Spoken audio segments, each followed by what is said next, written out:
Intimate gathering today, huh? Serious guys. That's right. Huh? The diehards. I don't have to remember all that. That's it. Oh. All right, guys. Hello, ladies and gentlemen. Good back to the back. Good. Again, after evaluating the film from the game, kids played a very physical, hard-fought game.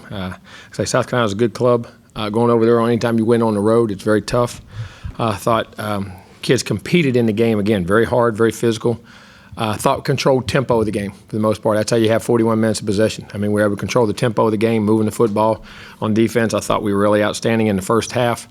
They had one big drive, and luckily we got to turnover down in the red zone, stopped it, offensively moved the ball well in the game in the first half, and then really critical, the two drives before the end of the half. We had the ball 11 times. We had 7 scoring opportunities. We missed one field goal and scored 6 of them, 6 out of the 11, and then scored 5 of the last 6 times we touched it. Last 2 times in the first half, which was very critical. And then the first drive of the second half, and then 3 out of 4 in the second half. The only time we had the one little drop on third down that was the only time we didn't get points in the second half. And very proud of our team, the way tempo of the game, once the game got back to where they tied it, their emotions were high, 16-16. We methodically went out there on offense, took a really long drive down the game, kicked a field goal, got ahead. Defense gets a stop. Then we take about 7 minutes off the clock, I believe 6.5, 7 minutes off the clock, get the touchdown, and put it with a minute and a half, minute 36 to go, and that was a big-time drive. Guys, understand, I think it was a huge step for us in growth as a team, and understanding how that momentum swings, you control it by playing the next play. You control what happens to the crowd, the noise, those things. You go out and execute and make plays and had some critical third downs, hit some big play actions, ran the ball, mixed it up, had good balance in the game, did a really nice job in that fact. Again, the defense in the game I thought was really good in the first half, except for the one drive, but we got that. Other thing, but then the second half, we gave up those 2 long drives in the third and fourth, the third quarter. That's where we lost momentum in the game a little bit, and no exceptions there. The bad thing on defense, we had 9 penalties on defense. Give up 9 penalties on defense, and that's a lot of penalties now. And you gave them a lot of yards, a lot of plays, and things that we don't need to do. Things that they were penalties, and you can't do them.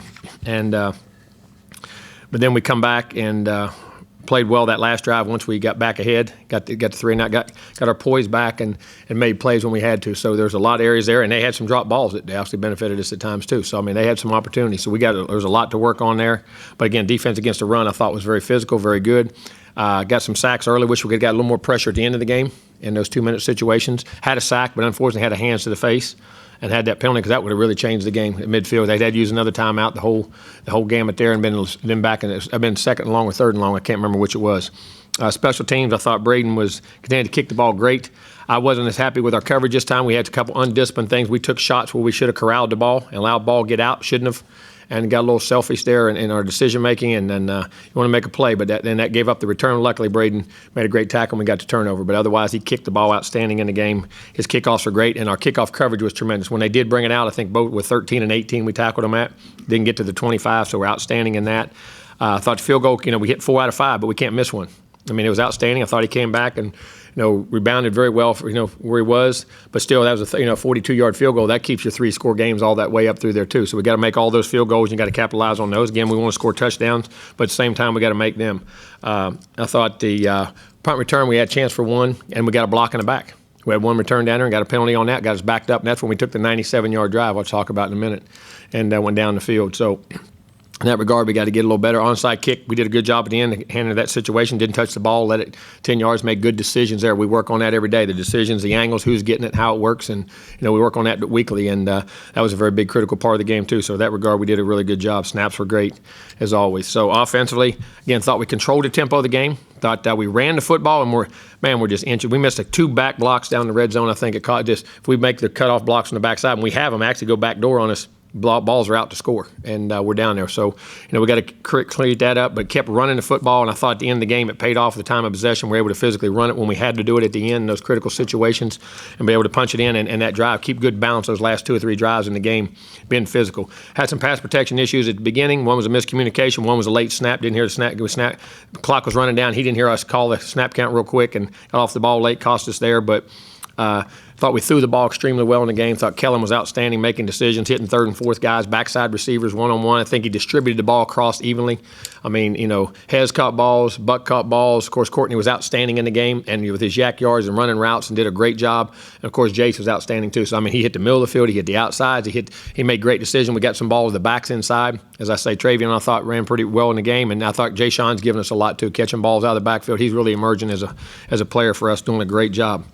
Out front, we did a pretty good job in the things we're doing there. Again, had a chance to score 7 out of 11 possessions, scored 5 of the last 6, 6 of the last 7. So that was outstanding. Did a great job. 2 minutes before the half getting points. Starting the second half getting points.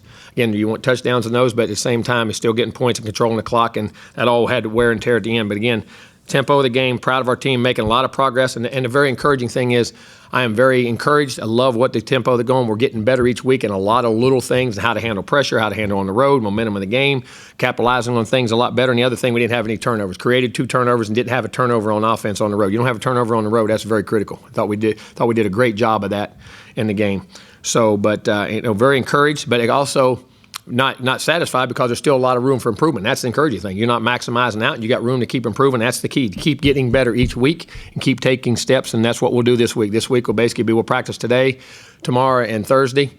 Be good practices, and we will concentrate on ourselves. We'll self-evaluate ourselves as far as things we got to work on offensively. Some blocking things inside or on the tight ends and all that, even outside our perimeter blocking, whether it's red zone passes, third down passes, first down play actions, things of that nature in the running game, passing game, things that we need to get better at defensively, enhancing all the things we need to do with the pass rushing, or keep our run defense very sound in what we're doing, playing the pass in those situations, mixing up looks, and in the kicking game, whatever tricks and things we have in the bag, and keep those polished when you need them, and be able to continue to kick the ball and cover, and don't get bored with doing things right. Look at the things you do wrong, and this is a week for us to get better because, like I say, the season just now begins, in my opinion. You put yourself in a position to get things going. Now you got to finish off the year. Now it's time to all the training and things. You're going to have 2 very tough road trips off the bat. Then we got 3 games at home, but they're all very, very good opponents. So we have to focus on ourselves right now. Then we'll work on those teams in the game weeks, and we got a lot of room for improvement. But that's the encouraging thing. We're getting better. We're playing tougher. We're competing well. We're understanding things, and there's still a lot of areas in which we can get better. So it's very encouraging. The kids got a great attitude on it. Questions? To the right, Gabe.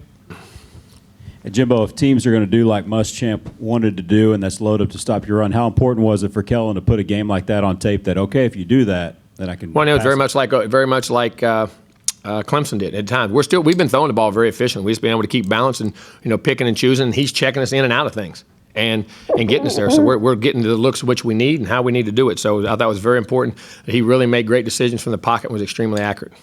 Down front, Brent. Riley Garner is a guy who overcame a pretty severe head injury heading into college. I thought maybe he wouldn't even play football. Is he one of those good guys to have around? Oh, my Lord, no, he's doing great. Our special team, he's a mainstay on every special team, making plays, dependability on the blocking schemes and covering very well, and he does a great job when he gets in on defense. So Riley's had an outstanding year for us and being a very, very important role in what we have to do. To the left, Rob, and then to the right, Owen. Jimbo, one of the toughest things when a head coach comes into a new program is to get the guys to trust him and to buy in. And it's obvious by when we get to interview your players that they have all bought in. At what point did you kind of see that where you could tell that they had bought in? They have. As a coach, you're always on that because there's always that can come and go. What I'm saying is, but I think as we kept going on and I saw and all of a sudden in practice, as once you've got it across to the leadership of the team and the guys, it's like you start to hear them say your sayings. You heard to start them that you don't have to. You see a mistake and you go to get on it and somebody, hey, we can't do that. You know what I'm saying? You're starting to see, like I say, I don't want to run the team. I want them to run it. We're going to set the rules and how we want to do it. But when you start seeing our players, after the season, a little bit in camp, but then more and more of them now, and buying in, hearing them say what you say, but also addressing those issues in practice to other players. Listen, I ain't personal, man. We don't do it that way. We got to do this. Hey, remember this, remember that. When he's getting on you, think about this. And you start hearing that. So I think as the years went on, as the years come on, it's gotten better and better. And hopefully it'll continue because we're still, there's still things that we got to continue to do and do well. But the leadership of the team and then the overall attitude of the team, and I think they're starting to have some success and they like it. And hopefully that's there. But I think the other key part of that is be honest with them. When they're wrong, they're wrong. When they're right, they're right. This is what we want. It's non-negotiable. But this is also why we do this. If I'm chewing your butt, this is where it's going to pay off. This is what's going to happen. I think also doing that away from the field is just as important as what you're telling them on the field. To the right, Olin. To the left, Travis. Then Gabe. Yeah, Jimbo, it's obviously that you're very satisfied with what Kellen has done as he's progressed. But when you say about improving, I'm sure you'd say that he needs to improve in all aspects. But are there any specific aspects that you well, I think as you continually see things, get it out of your hand a split second quicker at times maybe, and the quicker you get the ball to a player where he can get an extra half step on the guy, and the difference of breaking a tackle, not getting a tackle, decision making. I think there's always recognition things, accuracy things, technique things, from the way you're throwing right and left with your feet and your hips, and then developing your hands, getting your hands in a position where they can be very effective. Arm talent's one thing, but the greatness in the quarterbacks come from their hands. The accuracy and the greatness is the hand talent, and getting your hands in position and getting your eyes and body to where you can use your body and not have to rely on just arm strength. And then once you use your body, your hands come into effect, and your decision making and your footwork and all those types of things. I think it's all good. And then continue on his running game. I still think some open field runs, I think he'll stutter sometimes. I think he's got to make a one-step cut, and he's fast now. I think there's some runs that he can come out there on when they're there. To the left, Travis. Yeah, Coach, I know you've told us about some of the bigger injuries that'll take some time, but as far as just the overall health and how many people are 100%, how pleased are you with where you are? Right now, except for the guys that are definitely out that had surgeries. You know what I'm saying? Sutherland we should expect back. 13 will be back in the mix, and there's one other. Getting Braden White back, Brandon and the mix at linebacker, getting him back out there. He should be back out there. So we're getting relatively healthy again. There's still some guys that have the long season-ending things, but for the guys that had the nicks and knacks and those kind of things, we're getting healthy. And how much of that is what Coach Schmidt has done to? Well, I think it's how we do it and how we practice, and I think it's a training room. See, you understand something. Training room has a big part of it too. Getting those guys in and out, getting it treated, recognizing, understanding how to play with things, and those guys learning to play with pain and different things. It's because you have an injury doesn't mean you can't play. If you're injured and it's going to affect you, then you can't. And I think the mentality of those guys, not just in our off-season conditioning, which was huge too, but it's also how we practice, the way we want things done, how it does in the training room. And then we're never going to do anything to be detrimental to you. But you got to understand that how you deal with things and taking care of your body, getting rest, getting in for treatments, all those things affect you along with your conditioning. There's a whole conglomerate of things that has effect on not just the weight room. And I don't mean to take anything away from that. That's a huge part of it too, but it's everything that goes into that. To the right, Gabe, and then to the left, Justin. Jimbo's sort of a two-parter. What are your plans for bye weekend? And then for your players, what's the message? I'll make sure they take advantage of it. Well, I think the advantage of is that, the season, like I say, my part is the season just started. We put ourselves and have some decent things. There's some things there's a lot of things we got to get better on. Now you got to finish. You got to finish the season. You got to go on the road. You got to play these tough games at the end of the year when teams are bang bruised, and this is where you find out a lot about your team and the character of your team and the guys that go on. And that was awful. I went recruiting yesterday. I'll go recruiting this weekend, and I'll spend a little time with the boys as much as I can and do both. To the left, Justin. Down front, Brent. Coach, obviously, aside from his raw talent, what's making Jace so effective right now on offense? Well, I think his versatility. I think the ability to go inside or outside. He's getting better in his blocking. So he respects that. He's doing that better. So people can't just say he's a receiver. And what's going on, his ability to go inside, outside, and his knowledge of the game. I think he's feeling more comfortable in the offense. We're able to do more things, put him in more look, put him in more situations, and listen. You talk about a tireless worker now. That guy works his tail off. But he's really becoming a very intelligent football player and playing better and understanding the whys of the game and how to set routes up and how to get leverage on guys. And then he's got great ball skills and he can run. Down front, Brent. To the left, Zach. That was along the lines of my questions when y'all had time to go back and look at the tape. What was y'all's reaction to him dragging a South Carolina safety for about 25 yards? I don't know why he didn't score.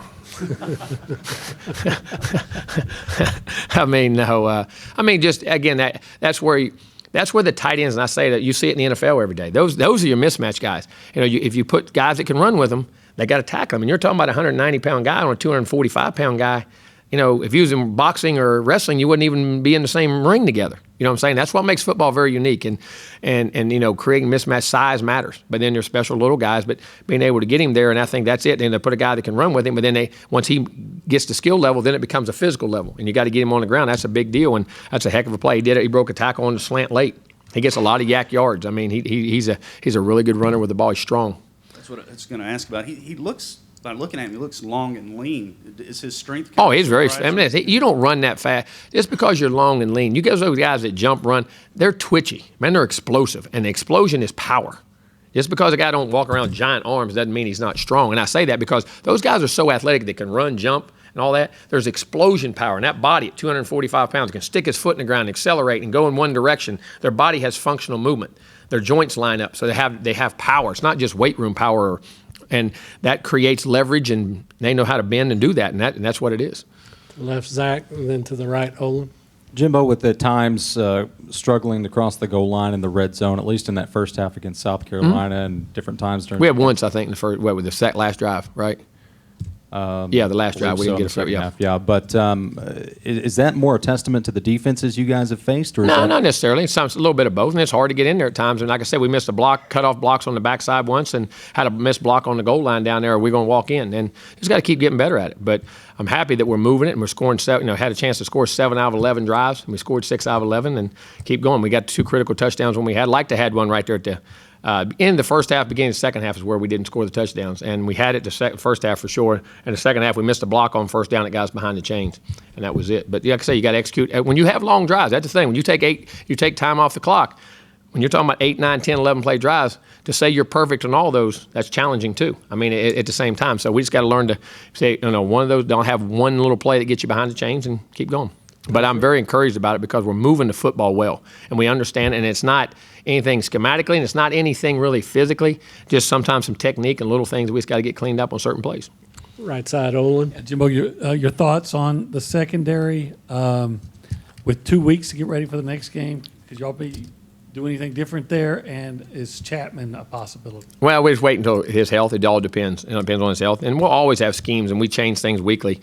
Secondary in the game, I thought played okay, but we had some breakdowns. I mean, they had some passes they could have completed. And we had quite a few penalties. I think we had 3 or 4 interference penalties. We had 2 targetings, which are ridiculous. The 2 targetings, we got to make better decisions. I love those guys, but we cannot do that to be detrimental to the team.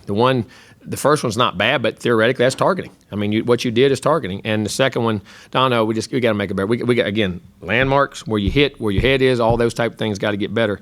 And we had too many mistakes in the secondary, in my opinion, with penalties. We had 5 or 6 critical mistakes in the secondary with penalties that we can't have, and we got to get better at. And that's not always secondary. I mean, whether linebacker help underneath, somebody gets out of a lane or something like that, it's all. And then also rush. That's also getting to the quarterback, making sure it's all cumulative. So we got to clean those things up, get better, and the next 5 weeks we got some teams that can throw the ball. Time for a couple more. Right side, Gabe. Playing off of that, how has Devion Renfro been playing, and did he show his value in his absence? Kind of what happened? Well, his value's been playing what he did. I thought Miles did a good job. He had the 2 penalties, but still did some really nice things in the game and made some really nice plays, and he's getting better. And we were going to give him playing time anyway. Coming back, he's earned it. Coming back and what we're trying to do. But Devion has been playing well. You just got to keep him on the field. He's got, that's just a play that it's unnecessary because what did you get out of it anyway? And I'm not saying they're trying to do it on purpose. You just got to, again, make smart decisions because you're too critical. I mean, you're a good player, man. You got to do that's just the nature of the game today. It ain't like it used to be. All right, Brent, you wrap us up down front. No, you're not where you want to be yet, but are you getting there? When you look at things like, and we're not used to seeing this around here, being among the national leaders in time of possession, rush defense, third down conversions. Oh, no doubt. We're all statistically and categorically in what we do. And it's not just we're trying to play to each other. Our kicking game, we control field position. We're controlling it with the time of possession. We're controlling it with getting first downs, numbers of first downs you get on offense. We still had 14 explosive plays. We're averaging about 12 to 15 explosive plays a game, which is very good. I mean, we're making those strides. So we're controlling field position. We're doing things there. But in that regard, yes. Again, we have really improved. And that's the thing that's got me encouraged. I see so much more things that we need to improve on. But also I look back as I recheck and I go back and say, okay, this has gotten better, this has gotten better, this has gotten better. It's not where you want it, but man, that's very encouraging because your kids and they keep buying and we keep showing it to them and they're doing it. So I'm very encouraged because I think we're not only we're playing well. Everybody gets, is it offense? No, it's how they play together. And then where the kicking game fits in. You got all 3 phases got to tie in to be one team. How you call offensive plays matters what you do on defense. How you play on defense matters what you do on offense, and how your special teams plays and the things that go on there. So that's all encompassing of how the game is called, it's managed, and done. And I know today's time used to be that was the way you played football all the time. That's all you ever talked about. You don't talk about that anymore. And But at certain times, the way teams dynamically are laid together, you have to. And I think this is a team that we're playing very complementary to each other in all phases of what we're trying to do All right, to Coach. be thanks. successful.